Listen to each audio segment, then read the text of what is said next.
I want you to close your eyes.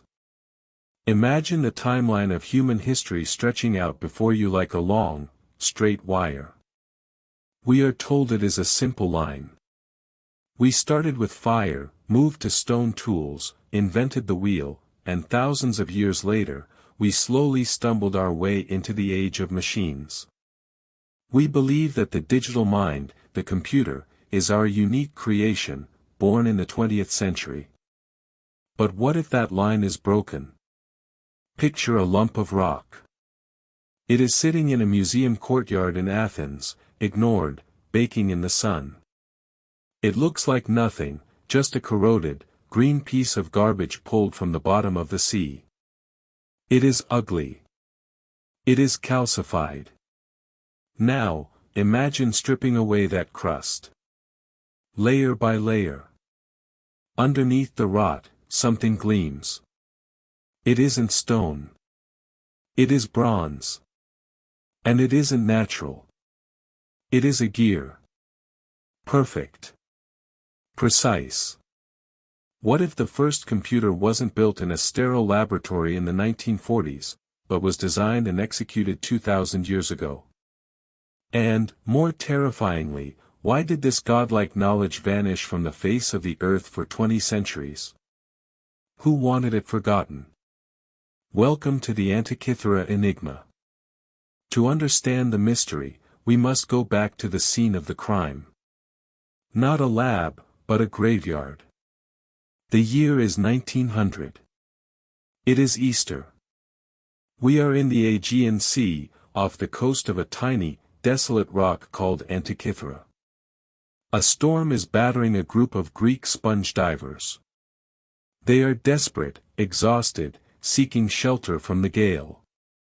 When the storm clears, a diver named Elias Stadiatis puts on a heavy canvas suit and a copper helmet.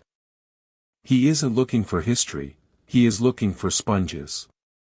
He jumps into the black water and descends 45 meters into the abyss. Can you feel the pressure? The cold?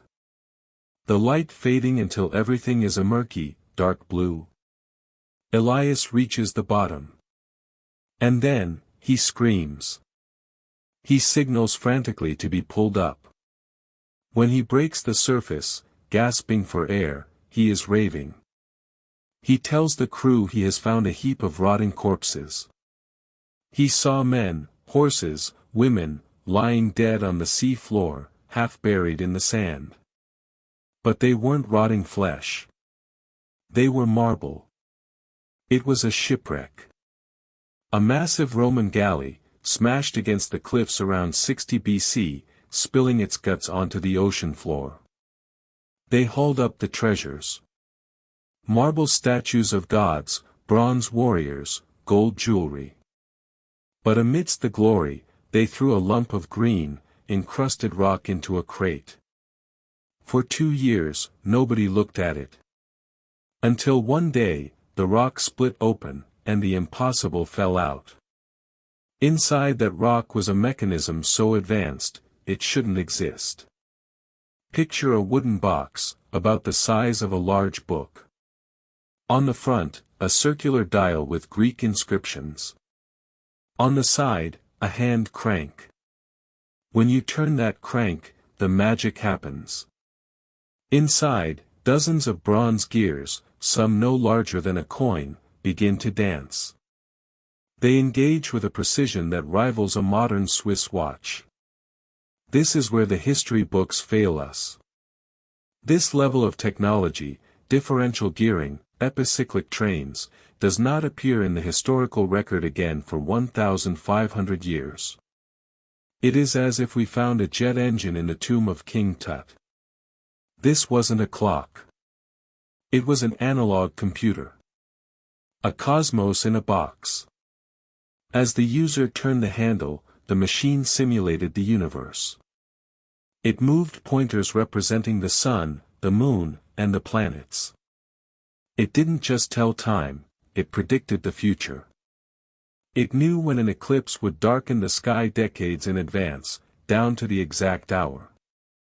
It even accounted for the irregular orbit of the moon, an astronomical anomaly that shouldn't have been solvable with gears of that era. It tracked the Olympic Games. It tracked the zodiac. It was a machine of godlike perception. But here is the chilling part. You don't build a machine like this as a first attempt. You don't wake up one morning in ancient Greece and accidentally invent the laptop. This device is perfect. It is refined. It is the result of generations of development. Which begs the question, where are the others? History is written by the victors. And the Romans were efficient at erasing what they didn't understand. We know the great library of Alexandria burned. We can only guess how much knowledge went up in smoke. But the Antikythera mechanism offers us a clue. Modern X-rays have peeled back the layers of corrosion to reveal thousands of tiny text characters hidden on the device. It's a user manual. It speaks of a golden little sphere and the movements of Mars, Jupiter, and Saturn. But those gears are missing. Think about the ship itself. A massive Roman grain freighter, likely carrying loot from Greece to a parade in Rome.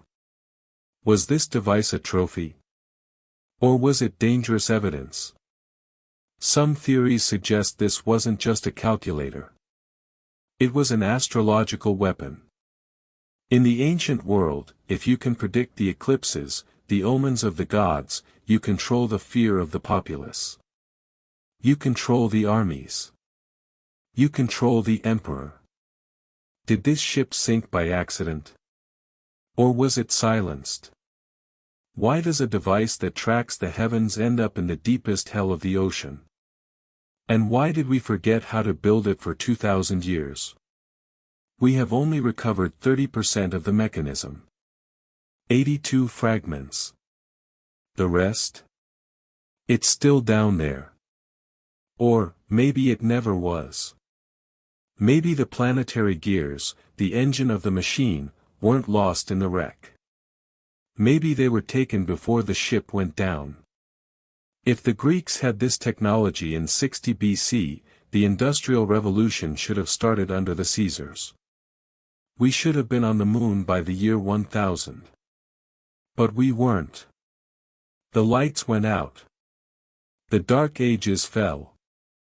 And this machine waited in the dark, holding its breath, while humanity forgot its own genius. Recent expeditions have confirmed a second signal at the wreck site. A second ship. Or perhaps, a second cargo. We think the Antikythera mechanism is unique. But logic dictates that for one to survive, hundreds must have been made. So, I leave you with this question to haunt your sleep. If this is the only one we found, where are the rest? And what are they calculating right now, buried in the dark?